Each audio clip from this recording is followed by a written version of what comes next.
बोल गुरुदेव भगवान की जय। प्यारे कृष्ण कन्हैया लाल की जय। पद्म पुराण उत्तराखंड।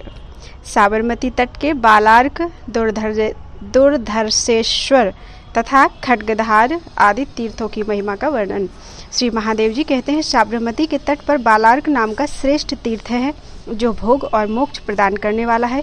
मनुष्य उस बालार्क तीर्थ में स्नान करके पवित्रता पूर्वक 3 रात निवास करे और सूर्योदय के समय बाल सूर्य के मुख का दर्शन करे।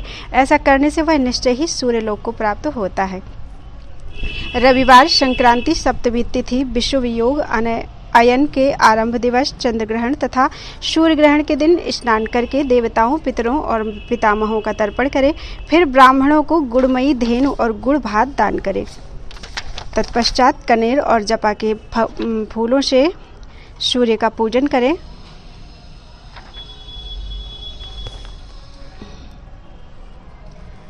बाल सूर्य का पूजन करना चाहिए। जो मनुष्य ऐसा करते हैं वे सूर्यलोक में निवास करते हैं। जो मानव वहां दूध देने वाली लाल गौ तथा बोझ ढोने में समर्थ एक बैल दान करता है वह यज्ञ का फल पाता है और कभी भी नरक में नहीं पड़ता।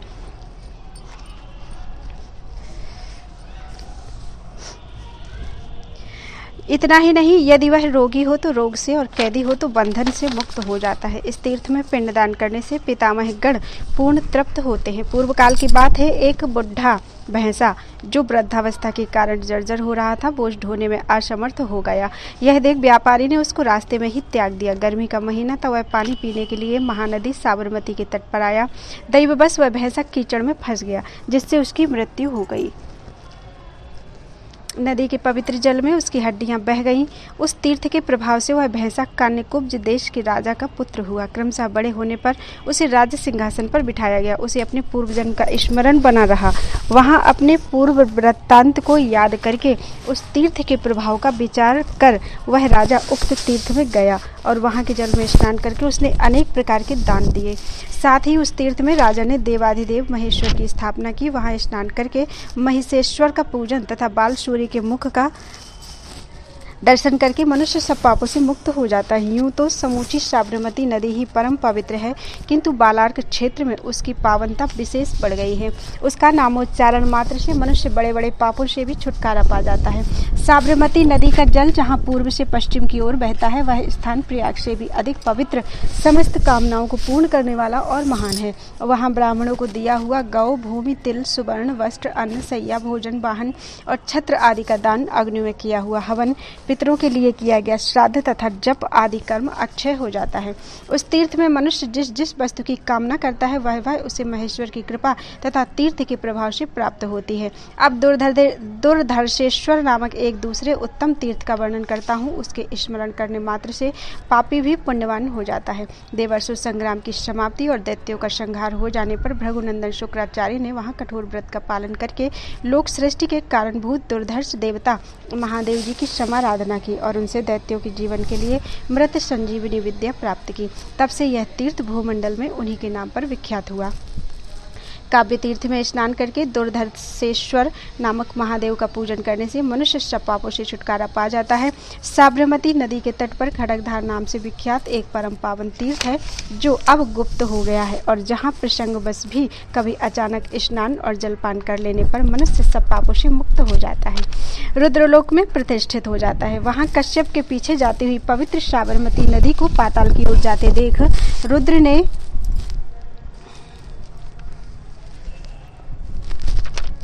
उसे अपने जटाजूट में धारण कर लिया था तथा वे रुद्र खड़गधार नाम से विख्यात होकर वहीं रहने लगे। देवेश्वरी वहां स्नान करने से पापी भी स्वर्ग में चले जाते हैं। पार्वती माघ में, वैशाख में तथा विशेषतः कार्तिक की पूर्णिमा को जो वहां स्नान करते हैं वे मुक्त हो जाते हैं।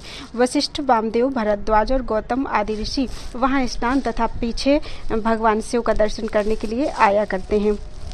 यदि मनुष्य मेरे स्थान पर जाकर विशेष रूप से मेरा पूजन करता है तो उसका सारा पाप तत्काल नष्ट हो जाता है। जो इस तीर्थ में मेरी मिट्टी की मूर्ति बनाकर पूजते हैं वे मेरे परम धाम में निवास करते हैं। मेरा विग्रह कलयुग में खड्गधारेश्वर के नाम से प्रसिद्ध होगा। सतयुग में मैं मंदिर कहलाता हूँ और त्रेता में गौरव, द्वापर में मेरा विश्वविख्यात नाम होता है और कलयुग में खड्गेश्वर या खड्गधारेश्वर इस तीर्थ के दक्षिण भाग में मेरा स्थान है। यह जानकर जो विद्वान मेरी मूर्ति बनाता है और नित्य उसकी पूजा करता है, उसे मनोवांछित फल की प्राप्ति होती है। वह मानव धर्म, अर्थ, काम और मोक्ष चारों पुरुषार्थों को प्राप्त कर लेता है। देवेश्वरी, जो लोग लोकनाथ महेश्वर को धूप, दीप, नैवेद्य तथा चंदन आदि अर्पण करते हैं, उन्हें कभी दुख नहीं होता। खड्गधार तीर्थ से दक्षिण की ओर परम पावन दुग्धेश्वर तीर्थ बताया गया है, जो सब पापों का नाश करने वाला है। उस तीर्थ में स्नान करके दुग्धेश्वर शिव का दर्शन करने पर मनुष्य पाप जनित दुख से तत्काल छुटकारा पा जाता है। साबरमती के सुंदर तट पर, जहाँ परम पुण्यमयी चंद्रभागा नदी आकर मिलती है, महर्षि दधीचि ने भारी तपस्या की थी। वहां किए हुए स्नान, दान, जप, पूजा और तप आदि समस्त शुभ कर्म दुग्ध तीर्थ के प्रभाव से अक्षय होते हैं। दुग्धेश्वर तीर्थ से पूर्व की ओर एक परम पावन तीर्थ है, जहाँ साबरमती में चंद्रभागा नदी मिली है। वहाँ पुण्यदाता चंद्रेश्वर नामक महादेव जी नित्य विराजमान रहते हैं, जो संपूर्ण लोगों को सुख देने वाले परम महान और सर्वत्र व्यापक हैं। वे ही भगवान हर वहाँ निवास करते हैं। उस तीर्थ में चंद्रमा ने दीर्घ काल तक तप किया था और उन्होंने ही चंद्रेश्वर नामक महादेव की स्थापना की थी। वहाँ स्नान, जलपान और शिव की पूजा करने वाले मनुष्य धर्म और अर्थ प्राप्त करते हैं। जो लोग वहाँ विशेष रूप से व्रतोत्सर्ग आदि कर्म करते हैं, वे पहले स्वर्ग भोग कर पीछे शिवधाम को जाते हैं। जो दूसरे तट पर जाकर समस्त पापों का नाश करने वाले चंद्रेश्वर नामक शिव की अर्चना करते हैं तथा विशेषतः रुद्र के मंत्रों का जप करते हैं, उन्हें शिव का स्वरूप समझना चाहिए। देवी, जो यहाँ सर्वदा स्नान करते हैं, उन मनुष्यों को निसंदेह विष्णु स्वरूप जानना चाहिए। जो तिलपिंड से यहाँ श्राद्ध करते हैं, वे भी उसके प्रभाव से विष्णु धाम को जाते हैं। यहाँ विधि पूर्वक स्नान और दान करना चाहिए। स्नान करने पर ब्रह्म हत्या आदि पापों से भी छुटकारा मिल जाता है। इस तट पर जो विशेष रूप से बट का वृक्ष लगाते हैं, वे मृत्यु के पश्चात शिव पद को प्राप्त होते हैं। दुग्धेश्वर के समीप एक अत्यंत पावन तथा रमणीय तीर्थ है, जो इस पृथ्वी पर पिप्पलाद के नाम से प्रसिद्ध है। देवेश्वरी, वहाँ स्नान और जलपान करने से ब्रह्म हत्या का पाप दूर हो जाता है। साबरमती के तट पर पिप्पलाद तीर्थ गुप्त है। वहाँ स्नान करने से मनुष्य मोक्ष का भागी होता है। वहाँ विधि पूर्वक पीपल का वृक्ष लगाना चाहिए। ऐसा करने पर मनुष्य कर्म बंधन से मुक्त हो जाता है। पिप्पलाद तीर्थ से आगे साबरमती के तट पर निम्बार्क नामक उत्तम तीर्थ है, जो व्याधि तथा दुर्गंध का नाश करने वाला है। पूर्व काल में कोलाहल दैत्य के साथ युद्ध में दानवों के द्वारा परास्त होकर देवता लोग सूक्ष्म शरीर धारण करके प्राण रक्षा के लिए यहाँ वृक्षों में समा गए थे। वहाँ जाने पर विशेष रूप से भगवान सूर्य का पूजन करना चाहिए। पार्वती, सूर्य के पूजन से मनोवांछित फल की प्राप्ति होती है। जो मनुष्य इस तीर्थ में जाकर सूर्य के 12 नामों का पाठ करते हैं, वे जीवन भर पुण्यात्मा बने रहते हैं। वे नाम इस प्रकार हैं: आदित्य, भास्कर, भानु, रवि, विश्व प्रकाशक, तीक्ष्णांशु, मार्तंड, सूर्य, प्रभाकर, विभावसु, सहस्राक्ष तथा पूषा। पार्वती, जो विद्वान एकाग्रचित्त होकर इन 12 नामों का पाठ करता है, वह धन, पुत्र और पौत्र प्राप्त करता है। जो मनुष्य इनमें से एक एक नाम का उच्चारण करके सूर्यदेव का पूजन करता है, वह ब्राह्मण हो तो 7 जन्मों तक धनाढ्य एवं वेदों का पारगामी होता है। क्षत्रिय हो तो राज्य, वैश्य हो तो धन और शूद्र हो तो भक्ति पाता है। इसलिए उपर्युक्त नाम में उत्तम सूक्त का जप करना चाहिए। पार्वती, निम्बार्क तीर्थ से बहुत दूर जाने पर परम उत्तम सिद्ध क्षेत्र आता है। उपर्युक्त तीर्थ के बाद तीर्थराज नाम से विख्यात एक उत्तम तीर्थ है, जहाँ 7 नदियाँ बहती हैं। अन्य तीर्थों की अपेक्षा यहाँ के स्नान में 100 गुनी विशेषता है। यहाँ देवताओं में श्रेष्ठ साक्षात भगवान वामन विराजमान हैं। जो माघ मास की द्वादशी को तिल की धेनु का दान करता है, वह सब पापों से मुक्त होकर अपनी 100 पीढ़ियों का उद्धार कर देता है। यदि मनुष्य शुद्ध चित्त होकर यहाँ केवल तिल मिश्रित जल भी पितरों को अर्पण करे, तो उसके द्वारा 1000 वर्षों तक के लिए श्राद्ध कर्म संपन्न हो जाता है। इस रहस्य को साक्षात पितर ही बतलाते हैं। जो इस तीर्थ में ब्राह्मणों को गुड़ और खीर भोजन कराते हैं, उनको एक एक ब्राह्मण के भोजन कराने पर सहस्र ब्राह्मणों को भोजन कराने का फल मिलता है। तदनंतर साबरमती के तट पर गुप्त रूप से स्थित सोम तीर्थ की यात्रा करें, जहाँ कालाग्नि स्वरूप भगवान शिव पाताल से निकलकर प्रकट हुए थे। सोम तीर्थ में स्नान करके सोमेश्वर शिव का दर्शन करने से निसंदेह सोमपान का फल प्राप्त होता है। वहाँ स्नान करने वाला पुरुष परलोक में कल्याण प्राप्त करता है। जो सोमवार के दिन भगवान सोमेश्वर के मंदिर में दर्शन के लिए जाता है, वह सोमलिंगी की कृपा से मनोवांछित फल प्राप्त करता है। जो श्वेत रंग के फूलों से, कनेर के पुष्पों से तथा पारिजात के प्रसूनों से पिनाकधारी श्री महादेव जी की पूजा करते हैं वे परम उत्तम शिवधाम को प्राप्त होते हैं। वहां से कापोतिक तीर्थ की यात्रा करें जहाँ साबरमती का जल पश्चिम से पूर्व की ओर बहता है। जो मनुष्य पितृ तर्पण पूर्वक वहाँ पिंडदान करता है तथा प्रत्येक पर्व पर वन के फूलों और फलों से कौवे तथा कुत्ते आदि को बलि अर्पण करता है वही यमराज के मार्ग को सुखपूर्वक लांघ जाता है। जो बैसाख की पूर्णिमा को उस तीर्थ में स्नान करके पीली सरसों से परम उत्तम प्राचीनेश्वर नामक शिव की पूजा करता है वह अपने को तो तारता ही है, अपने पितरों और पितामहों का भी उद्धार कर देता है। यह वही स्थान है जहाँ एक कबूतर ने अपने अतिथि को प्रसन्नता पूर्वक अपना शरीर दे दिया था और विमान पर बैठकर संपूर्ण देवताओं के मुख से अपनी प्रशंसा सुनता हुआ वह स्वर्गलोक में गया था। तभी से वह तीर्थ कापोत तीर्थ के नाम से विख्यात हुआ। वहाँ स्नान और जलपान करने से मनुष्य की ब्रह्म हत्या दूर हो जाती है। अतः देवी उस तीर्थ में जाने पर सदा ही अतिथि का पूजन करना चाहिए। अतिथि का पूजन करने पर वहाँ निश्चय ही सब कुछ प्राप्त होता है। वहाँ से आगे काश्यप हृदय के समीप गोतीर्थ है जो सब तीर्थों में श्रेष्ठ और महापातकों का नाश करने वाला है। ब्रह्म हत्या के समान भी जो कोई पाप हो वो गोतीर्थ में स्नान करने से निसंदेह नष्ट हो जाते हैं। जो मनुष्य वहां स्नान करके गौओं को एक दिन का भोजन देता है वह गौ माताओं के प्रसाद से मात्र ऋण से मुक्त हो जाता है। जो गोतीर्थ में जाने पर स्नान करके श्रेष्ठ ब्राह्मणों को दूध देने वाली गौदान करता है वह ब्रह्म पद को प्राप्त होता है। यहाँ एक दूसरा भी महान तीर्थ है जो काश्यप कुंड के नाम से प्रसिद्ध है। वहाँ कुशेश्वर नामक महादेव जी विराजते हैं। उनके पास ही कश्यप जी का बनवाया हुआ सुंदर कुंड है। उसमें स्नान करने से मनुष्य कभी नरक में नहीं पड़ता। महादेवी काश्यप के तट पर नित्य अग्निहोत्र करने वाले तथा वेदों के स्वाध्याय में तत्पर रहने वाले अनेक शास्त्रों के ज्ञाता ब्राह्मण निवास करते हैं। जैसा काशी का महात्म्य है वैसा ही इस ऋषि निर्मित नगरी का भी है। महर्षि कश्यप ने यहाँ रहकर बड़ी भारी तपस्या की है तथा वे भगवान शंकर की जटा से प्रकट होने वाली गंगा को यहाँ ले आए हैं। यह काश्यपी गंगा बड़े बड़े पातकों का नाश करने वाली है। उसके दर्शन मात्र से मनुष्य घोर पाप से छुटकारा पा जाते हैं।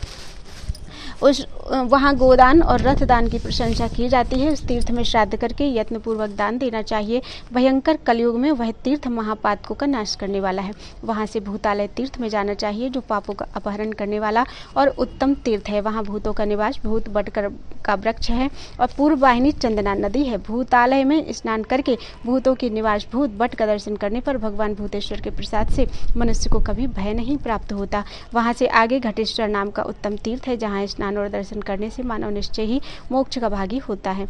वहां जाकर जो विशेष रूप से पाकर की पूजा करता है वह इस पृथ्वी पर मनोवांछित कामनाओं को प्राप्त करता है। वहां से मनुष्य भक्ति पूर्वक वैद्यनाथ नामक तीर्थ में जाए और उसमें स्नान करके शिव जी की पूजा करे। वहाँ विधि पूर्वक पितरों का तर्पण करने से संपूर्ण यज्ञों का फल प्राप्त होता है। वहाँ देवताओं से प्रकट हुआ विजय तीर्थ है जिसका दर्शन करने से मनुष्य सदा भांति भांति के मनोवांछित भोग प्राप्त करते हैं। वैद्यनाथ तीर्थ से आगे तीर्थों में उत्तम देव तीर्थ है जो सब प्रकार की सिद्धियों को देने वाला। वहाँ धर्मपुत्र युधिष्ठिर ने राक्षस राज विभीषण से कर लेकर राजसूय नामक महान यज्ञ आरंभ किया था। पांडुपुत्र नकुल ने दक्षिण दिशा पर विजय पाने के बाद साबरमती नदी के तट पर बड़ी भक्ति के साथ पांडुरारिया नाम से विख्यात देवी की स्थापना की थी जो भोग और मोक्ष प्रदान करने वाली है। साबरमती के जल में स्नान करके पांडुरारिया को नमस्कार करने वाला मनुष्य अणिमा आदि 8 सिद्धियों तथा प्रचुर मेधा शक्ति को प्राप्त करता है। यदि मानव शुद्ध भाव से पांडुरारिया को नमस्कार कर ले तो उसके द्वारा 1 वर्ष तक की पूजा संपन्न हो गई ऐसा जानना चाहिए। देव तीर्थ में पांडुरारिया के समीप जिसकी मृत्यु होती है वह कैलाश शिखर पर पहुंचकर भगवान चंद्रेश्वर का गण होता है।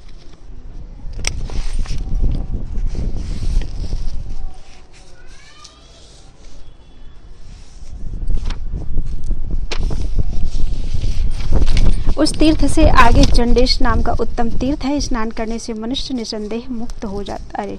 उस तीर्थ से आगे चंडेश नाम का उत्तम तीर्थ है जहाँ सबको ऐश्वर्य प्रदान करने वाले भगवान चंडेश्वर नित्य निवास करते हैं। उनका दर्शन करने से मनुष्य अनजान में अथवा जानबूझकर किए हुए पाप से छुटकारा पा जाता है। संपूर्ण देवताओं ने मिलकर एक नगर का निर्माण किया जो भगवान चंडेश्वर के नाम से ही विख्यात है। वहां से आगे गणपति तीर्थ है जो बहुत ही उत्तम है। वह साबरमती के समीप ही विख्यात है। वहां स्नान करने से मनुष्य निसंदेह मुक्त हो जाता है। साबरमती के पावन तट पर लोगों की कल्याण कामना से पूर्व पृथ्वी के अन्य सब तीर्थों का परित्याग करके जो भगवान रुद्र में भक्ति रखता हुआ जितेंद्रिय भाव से श्राद्ध करता है वह शुद्ध चित्त होकर सब यज्ञों का फल पाता है। उस तीर्थ में स्नान करके ब्राह्मण को वृषभ दान करना चाहिए।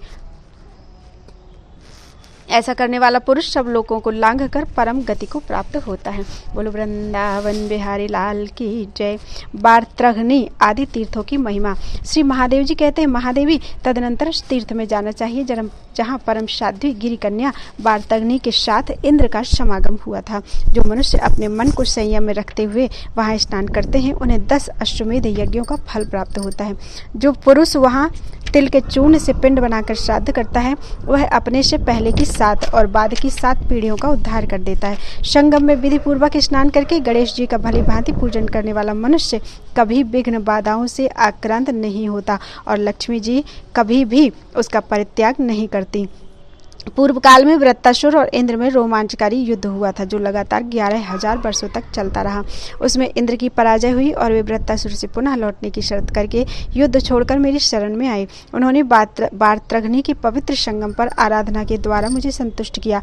तब मैंने आकाश में प्रकट होकर उन्हें दर्शन दिया। उस समय काश्यपी गंगा के तट पर मेरे शरीर से कुछ भस्म झड़कर गिरा जिससे एक पवित्र लिंग प्रकट हो गया। उस शिवलिंग की भस्म गात्र नाम से प्रसिद्धि हुई। तब मैंने प्रसन्न होकर महात्मा इंद्र से कहा, देव तुम जो जो चाहते हो वह सब तुम्हें दूंगा। इस वज्र की सहायता से तुम शीघ्र ही वृत्तासुर का वध करोगे। इंद्र ने कहा, भगवान आपकी कृपा से उस दुर्धर्ष दैत्य को आपके देखते ही देखते इस वज्र से मारूंगा। पार्वती यूं कहकर इंद्र पुनः वृत्तासुर के पास गए। उस समय देवताओं की सेना में दुंदुभी बज उठी। एक ही क्षण में इंद्र प्रबल शक्ति से संपन्न हो गए। युद्ध की इच्छा से वृत्तासुर के पास जाते हुए इंद्र का रूप अत्यंत तेजस्वी हो दिखाई देता था। महर्षिगण उनकी स्तुति कर रहे थे। उधर युद्ध के मुहाने पर खड़े हुए वृत्तासुर के शरीर में जो सहसा पराजय के चिन्ह प्रकट हुए उनका वर्णन करता हूँ, सुनो। वृत्तासुर का मुख अत्यंत भयानक और जलता हुआ सा प्रतीत होने लगा। उसके शरीर का तेज फीका पड़ गया। सारे अंग कांपने लगे। जोर जोर से गर्म सांस चलने लगी। वृत्तासुर के रोंगटे खड़े हो गए। उसके उच्छ्वास की गति अत्यंत तीव्र हो गई। आकाश से महाभयानक उल्कापात हुआ। उस दैत्य के पास गिद्धबाज और कंक आदि पक्षी आकर अत्यंत कठोर शब्द करने लगे। वे सब वृत्तासुर के ऊपर मंडल बनाकर घूमने लगे। इतने में ही इंद्र ऐरावत हाथी पर चढ़कर वहां आए। उनके उठे हुए हाथ में वज्र शोभा पा रहा था। इंद्र ज्यों ही दैत्य के समीप पहुंचे उसने अमानुषिक गर्जना की और वह उनके ऊपर टूट पड़ा। वृत्तासुर को अपनी ओर आते देख इंद्र ने उसके ऊपर वज्र का प्रहार किया और उस दैत्य को समुद्र के तट पर मार गिराया। उस समय इंद्र के मस्तक पर फूलों की वर्षा होने लगी। उस भयंकर दानव राज का वध करके अमरों के मुख से अपनी स्तुति सुनते हुए इंद्र देवलोक की राजधानी में इंद्र ने प्रवेश किया। तदनंतर अत्यंत भयंकर ब्रह्म हत्या रौद्र रूप धारण कर किए हुए वृत्र के शरीर से निकली और इंद्र को ढूंढने लगी। उसने दौड़कर महातेजस्वी इंद्र का पीछा किया और जब वे दिखाई दिए तब उसने उनका गला पकड़ लिया। इंद्र को ब्रह्म हत्या लग गई। वे किसी तरह उसे हटाने में समर्थ नहीं हो सके। उसी दशा में ब्रह्मा जी के पास जाकर उन्होंने मस्तक झुकाया। इंद्र को ब्रह्म हत्या से ग्रहित देखकर ब्रह्मा जी ने उनका स्मरण किया। उनके स्मरण करते ही ब्रह्म हत्या ब्रह्मा जी के पास उपस्थित हुई। ब्रह्मा जी ने कहा, देवी मेरा प्रिय कार्य करो। देवराज इंद्र को छोड़ दो। बताओ तुम क्या चाहती हो, मैं तुम्हारी कौन सी इच्छा पूर्ण करूं। ब्रह्म हत्या बोली, सुरश्रेष्ठ मैं आपकी आज्ञा मानकर इंद्र के शरीर से अलग हो जाऊंगी, किंतु देवदेव मुझे कोई दूसरा निवास स्थान दीजिए। आपको नमस्कार है भगवान, आपने ही तो लोक रक्षा के लिए यह मर्यादा बनाई है। तब ब्रह्मा जी ने ब्रह्म हत्या से तथास्तु कहकर इंद्र की हत्या दूर करने का उपाय विचार किया। उन्होंने अग्निदेव को बुलाकर कहा, अग्नि तुम इंद्र की ब्रह्म हत्या का 4थाई भाग ग्रहण करो। अग्नि ने कहा, प्रभु इस ब्रह्म हत्या के दोष से मेरे छूटने का उपाय क्या है। ब्रह्मा जी बोले, अग्नि जो तुम्हें प्रज्वलित रूप में पाकर कभी बीज, औषधि, तिल, फल, मूल, समिधा और कुश आदि के द्वारा तुम में आहुति नहीं डालेगा, उस समय ब्रह्म हत्या तुम्हें छोड़कर उसी में प्रवेश कर जाएगी। यह सुनकर अग्नि ने ब्रह्मा जी की आज्ञा शिरोधार्य की। तत्पश्चात पितामह ने वृक्ष, औषधि और तृण आदि को बुलाकर उनके सामने भी यही प्रस्ताव रखा। यह बात सुनकर उन्हें भी अग्नि की ही भांति कष्ट हुआ। अतः वे ब्रह्मा जी से इस प्रकार बोले, पितामह हमारी ब्रह्म हत्या का अंत कैसे होगा। ब्रह्मा जी ने कहा, जो मनुष्य महान मोह के वशीभूत होकर अकारण तुम्हें काटे या चीरेगा, ब्रह्म हत्या उसी को लग जाएगी। तब औषधि और तृण आदि ने हाँ कर दी और अपनी स्वीकृति दे दी। फिर लोक पितामह ब्रह्मा जी ने अप्सराओं को बुलाकर मधुर वाणी में उन्हें सांत्वना देते हुए कहा, अप्सराओं यह ब्रह्म हत्या वृत्तासुर के शरीर से आई है, इसके चौथे भाग को तुम लोग ग्रहण करो। अप्सराएं बोली, देवेश्वर आपकी आज्ञा से हम इसे ग्रहण करने को तैयार हैं, परंतु हमारे उद्धार का कोई उपाय भी आपको सोचना चाहिए। ब्रह्मा जी ने कहा, जो रजस्वला स्त्री से मैथुन करेगा उसी के अंदर यह तुरंत चली जाएगी। बहुत अच्छा कहकर अप्सराओं ने हार्दिक प्रसन्नता प्रकट की और अपने अपने स्थान पर जाकर वे विहार करने लगी। तदनंतर लोक विधाता ब्रह्मा जी ने जल का स्मरण किया। जब जल उपस्थित हुआ तब ब्रह्मा जी ने कहा, यह भयानक ब्रह्म हत्या वृत्तासुर के शरीर से निकलकर इंद्र के ऊपर आई है, इसका चौथा भाग तुम ग्रहण करो। जल ने कहा, लोकेश्वर आप हमें जो आज्ञा देते हैं वही होगा, परंतु हमारे उद्धार के उपाय का भी विचार कीजिए। ब्रह्मा जी बोले, जो मनुष्य अज्ञान से मोहित होकर तुम्हारे भीतर थूक या मल मूत्र डालेगा उसी के भीतर यह शीघ्र चली जाएगी और वही निवास करेगी, इससे तुम्हें छुटकारा मिल जाएगा। श्री महादेव जी बोले, सुरेश्वरी, इस प्रकार ब्रह्मा जी की आज्ञा से वह ब्रह्म हत्या देवराज इंद्र को छोड़कर चली गई। इससे उन्हें बड़ी प्रसन्नता हुई। पूर्व काल में इंद्र को इसी प्रकार ब्रह्म हत्या प्राप्त हुई थी। इस बार त्रग्नि तीर्थ में तपस्या करके शुद्धचित्त होकर वे स्वर्ग में गए थे। पार्वती साबरमती के तीर्थों में त्रग्नि का ऐसा ही महात्म्य है। बारत्रग्नि संगम से आगे जाने पर देवनदी साबरमती भद्रा नदी के साथ साथ वरुण के निवासभूत समुद्र में जा मिली है। समुद्र भी साबरमती के अनुराग से उसका प्रिय करने के लिए आगे बढ़ गया है और उसके प्रिय मिलन को उसने अंगीकार किया है। भद्रा नदी पूर्व काल में सुभद्रा की सखी थी। उसने मार्ग में मूर्तिमती साक्षात लक्ष्मी की भांति प्रकट होकर साबरमती गंगा की सहायता की थी।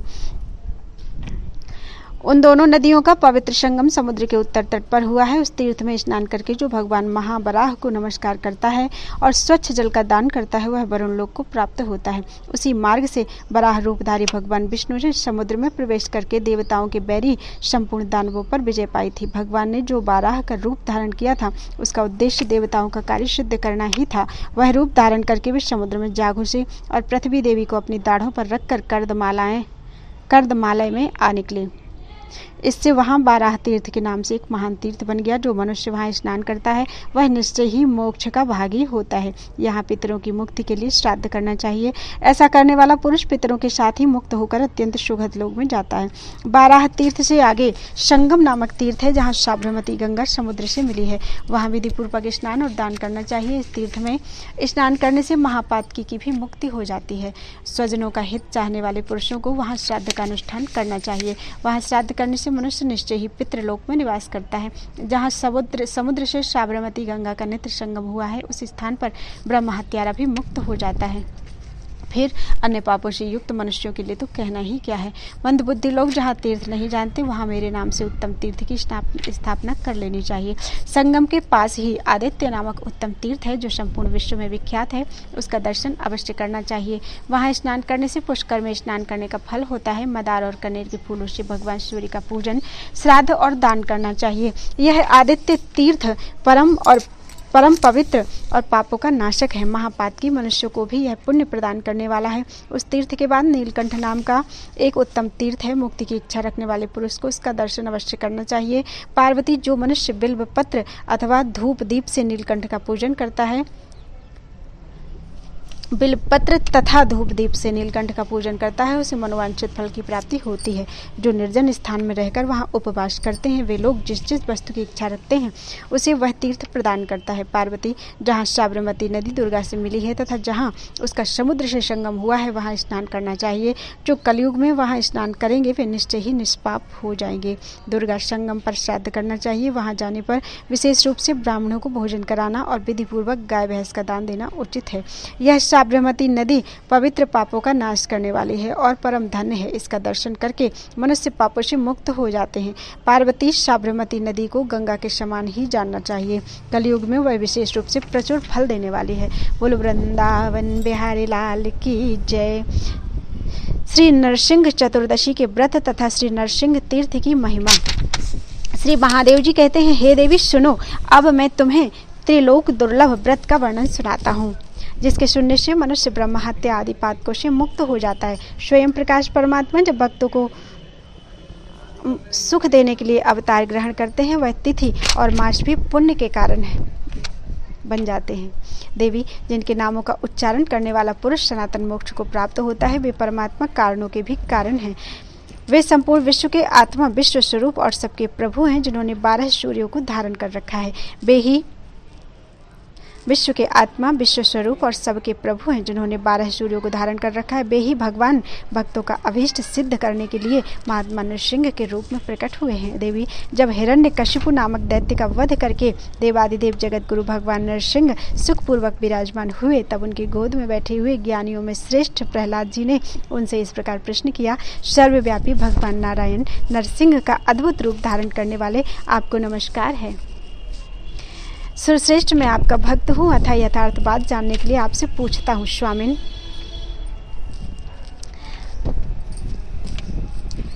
आपके प्रति मेरी अभेद भक्ति अनेक प्रकार से स्थिर हुई है। प्रभु, मैं आपको इतना प्रिय कैसे हुआ, इसका कारण बताओ। भगवान नरसिंह बोले, वत्स, तुम पूर्व जन्म में किसी ब्राह्मण के पुत्र थे, फिर भी तुमने वेदों का अध्ययन नहीं किया। उस समय तुम्हारा नाम वसुदेव था। उस जन्म में तुमसे कुछ भी पुण्य नहीं बन पड़ा, केवल मेरे व्रत के प्रभाव से मेरे प्रति तुम्हारी भक्ति हुई। पूर्व काल में ब्रह्मा जी ने सृष्टि रचना के लिए इस उत्तम व्रत का अनुष्ठान किया था। मेरे व्रत के प्रभाव से ही उन्होंने चराचर जगत की रचना की, और वह भी बहुत से देवताओं, प्राचीन ऋषियों तथा परम बुद्धिमान राजाओं ने मेरे उत्तम व्रत का पालन किया है, और उसके प्रभाव से उन्हें सब प्रकार की सिद्धियां प्राप्त हुई हैं। स्त्री या पुरुष जो कोई भी इस उत्तम व्रत का अनुष्ठान करते हैं, उन्हें मैं सौख्य, भोग और मोक्ष रूपी फल प्रदान करता हूँ। प्रहलाद ने पूछा, देव, अब मैं इस व्रत की उत्तम विधि को सुनना चाहता हूँ। प्रभु, किस महीने में और किस दिन को यह व्रत आता है, यह विस्तार के साथ बताने की कृपा करें। भगवान नरसिंह बोले, बेटा प्रहलाद, तुम्हारा कल्याण हो, एकाग्र चित्त होकर इस व्रत को श्रवण करो। यह व्रत मेरे प्रादुर्भाव से संबंध रखता है, अतः बैसाख के शुक्ल पक्ष की चतुर्दशी को इसका अनुष्ठान करना चाहिए। इससे मुझे बड़ा संतोष होता है। पुत्र, भक्तों को सुख देने के लिए जिस प्रकार मेरा आविर्भाव हुआ, वह प्रसंग सुनो। पश्चिम दिशा में एक विशेष कारण से मैं प्रकट हुआ था। वह स्थान अब मूल स्थान क्षेत्र के नाम से विख्यात है। मुल्तान क्षेत्र के नाम से प्रसिद्ध है, जो परम पवित्र और समस्त पापों का नाशक है। उस क्षेत्र में हारित नामक एक प्रसिद्ध ब्राह्मण रहते थे, जो वेदों के पारगामी, विद्वान और ज्ञान ध्यान में तत्पर रहने वाले थे। उनकी स्त्री का नाम लीलावती था। वह भी परम पुण्यमयी, सती रूपा तथा स्वामी के अधीन रहने वाली थी। उन दोनों ने बहुत समय तक बड़ी भारी तपस्या की। तपस्या में ही उनके 21 युग बीत गए। तब उस क्षेत्र में प्रकट होकर मैंने उन दोनों को प्रत्यक्ष दर्शन दिया। उस समय उन्होंने मुझसे कहा, भगवान, यदि आप मुझे वर देना चाहते हैं तो इसी समय आपके समान पुत्र मुझे प्राप्त हो। बेटा प्रहलाद, उनकी बात सुनकर मैंने उत्तर दिया, ब्राह्मण, निसंदेह में आप दोनों का पुत्र हूँ, किंतु मैं संपूर्ण विश्व की सृष्टि करने वाला साक्षात परात्पर परमात्मा हूँ, सदा रहने वाला सनातन पुरुष हूँ, अतः गर्भ में नहीं निवास करूंगा। तब हारित ने कहा, अच्छा ऐसा ही हो, तब से मैं भक्त के कारण उस क्षेत्र में निवास करता हूँ। मेरे श्रेष्ठ भक्त को चाहिए कि उस तीर्थ में आकर मेरा दर्शन करे, इससे उसकी सारी बाधाओं का मैं निरंतर नाश करता रहता हूँ। जो हारित और लीलावती के साथ मेरे बाल रूप का ध्यान करके रात्रि में मेरा पूजन करता है, वह नर से नारायण हो जाता है। बेटा, मेरे व्रत का दिन आने पर भक्त पुरुष सवेरे दंत धावन करके इंद्रियों को काबू में रखते हुए मेरे सामने व्रत का संकल्प करें, भगवान, आज मैं आपका व्रत करूंगा, इसे निर्विघ्नता पूर्वक पूर्ण कराइए। व्रत में स्थित होकर दुष्ट पुरुषों से वार्तालाप आदि नहीं करना चाहिए। फिर मध्याह्न काल में नदी आदि के निर्मल जल में, घर पर देव संबंधी कुंड में अथवा किसी सुंदर तालाब के भीतर वैदिक मंत्रों से स्नान करेंगे। मिट्टी, गोबर, आंवले का फल और तिल लेकर उनसे सब पापों की शांति के लिए विधि पूर्वक स्नान करें। तत्पश्चात 2 सुंदर वस्त्र धारण करके संध्या तर्पण आदि नित्य कर्म का अनुष्ठान करना चाहिए। उसके बाद घर लीप कर उसमें सुंदर अष्टदल कमल बनाएं। कमल के ऊपर पंचरत्न सहित तांबे का कलश स्थापित करें। कलश के ऊपर चावलों से भरा हुआ पात्र रखें और पात्र में अपनी शक्ति के अनुसार सोने की लक्ष्मी सहित मेरी प्रतिमा बनवाकर स्थापित करें। तत्पश्चात उसे पंचामृत से स्नान कराएं। इसके बाद शास्त्र के ज्ञाता और लोभहीन ब्राह्मण को बुलाकर आचार्य बनाएं और उसे आगे रखकर भगवान की अर्चना करें। पूजा के स्थान पर एक मंडप बनवाकर उसे फूल के गुच्छों से सजा दें। फिर वर्तमान ऋतु में सुलभ होने वाले फूलों से और षोडशोपचार पूजन से नियम सामग्रियों से विधि पूर्वक मेरा पूजन करें। पूजा में नियम पूर्वक रहकर मुझसे संबंध रखने वाले पौराणिक मंत्रों का उपयोग करें। जो चंदन, कपूर, रोली, सामयिक पुष्प तथा तुलसी दल मुझे अर्पण करता है, वह निश्चय ही मुक्त हो जाता है। समस्त कामनाओं की सिद्धि के लिए जगत गुरु श्री हरि को सदा कृष्णागरु का बना हुआ धूप निवेदन करना चाहिए, क्योंकि वह उन्हें बहुत ही प्रिय है। एक महान दीप जलाकर रखना चाहिए जो अज्ञान रूपी अंधकार का नाश करने वाला है। फिर घंटे की आवाज के साथ बड़े रूप में आरती उतारनी चाहिए। तदनंतर नैवेद्य निवेदन करें, जिसका मंत्र इस प्रकार है। नैवेद्यम शर्करां चापि भक्ष्य भोज्य समन्वितं ददामि ते रमाकांत सर्व पाप क्षयम कुरु।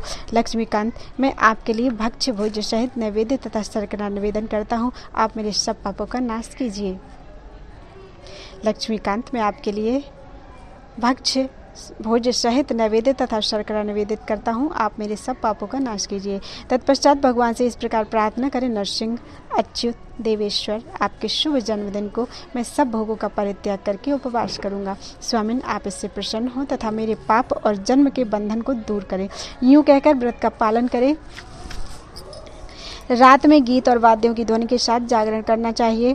भगवान नरसिंह की कथा से संबंध रखने वाले पौराणिक प्रसंग का पाठ भी करना उचित है। फिर प्रातःकाल होने पर स्नान के अनंतर पूर्वोक्त विधि से यत्नपूर्वक मेरी पूजा करें।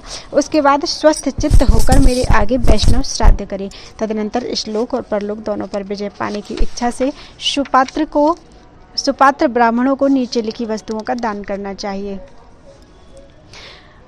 गौ, भूमि, तिल, सुवर्ण, ओढ़ने बिछोने आदि के सहित चारपाई, सप्तधान्य तथा अन्य वस्तुएं भी अपनी शक्ति के अनुसार दान करनी चाहिए। शास्त्रोक्त फल पाने की इच्छा हो तो धन की कृपणता नहीं करनी चाहिए। अंत में ब्राह्मणों को भोजन कराएं और उन्हें उत्तम दक्षिणा दें। धनहीन व्यक्तियों को भी चाहिए कि वे इस व्रत का अनुष्ठान करें और शक्ति के अनुसार दान दें। मेरे व्रत में सभी वर्ण के मनुष्यों का अधिकार है। मेरी शरण में आए हुए भक्तों को विशेष रूप से इसका अनुष्ठान करना चाहिए। श्री महादेव जी बोले, हे पार्वती, इसके बाद व्रत करने वाले पुरुष को इस प्रकार प्रार्थना करनी चाहिए।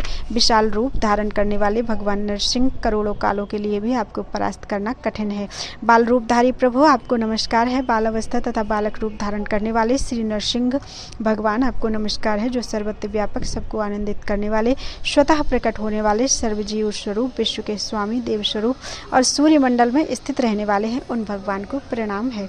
दया सिंधु, आपको नमस्कार है। आप 23 तत्वों के साक्षी 24वें तत्व स्वरूप हैं।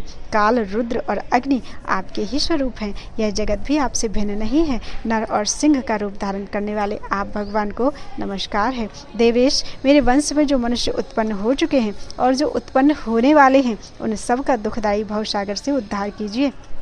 जगतपते, मैं पातक के समुद्र में डूबा हूँ। नाना प्रकार की व्याधियाँ ही इस समुद्र की जल राशि है। इसमें रहने वाले जीव मेरा तिरस्कार करते हैं। इस कारण मैं महान दुख में पड़ गया हूँ। शेषशायी देवेश्वर, मुझे अपने हाथों का सहारा दीजिए और इस व्रत से प्रसन्न होकर मुझे भोग और मोक्ष प्रदान कीजिए। इस प्रकार प्रार्थना करके विधि पूर्वक देवता का विसर्जन करें। उपहार आदि की सभी वस्तुएं आचार्य को निवेदित करें।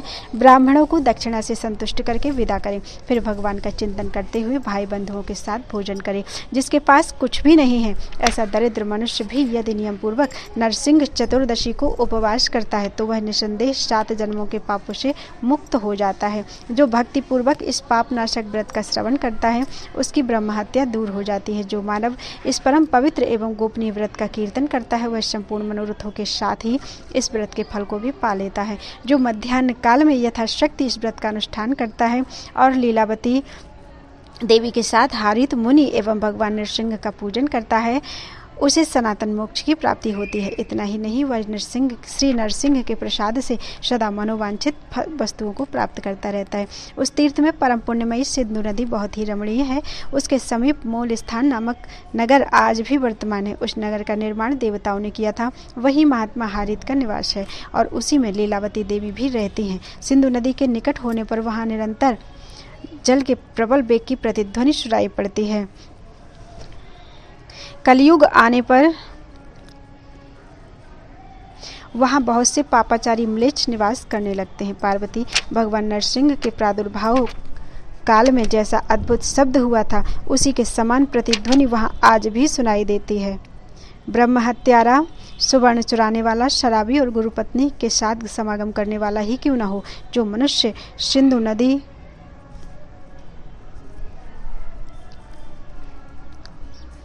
के तट पर जाकर विशेष रूप से स्नान करता है, वह निश्चय ही श्री नरसिंह के प्रसाद से मुक्त हो जाता है। बोलो वृंदावन बिहारी लाल की जय।